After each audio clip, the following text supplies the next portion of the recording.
Assalamualaikum dan salam sejahtera. Anda sedang menonton Bola Kita TV.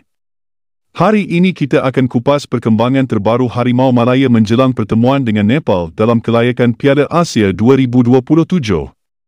Amaran awal telah diberikan oleh pasukan kebangsaan Nepal menjelang pertemuan dengan Harimau Malaya.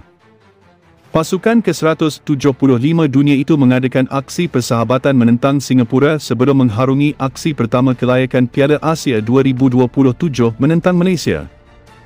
Keputusan mengejutkan berlaku di Stadium Nasional, Singapura selepas pasukan bimbingan Takafumi Ogura tewas tipis dengan keputusan 1-0. Skuad Harimau Malaya pula tidak mengadakan sebarang aksi persahabatan menjelang pertemuan penting dengan Nepal sekaligus menjadi amaran awal untuk bersedia sebaik mungkin. Statistik oleh laman SofaScore juga menunjukkan saingan seimbang berjaya diberikan oleh Nepal yang berada pada kedudukan lebih rendah berbanding Singapura.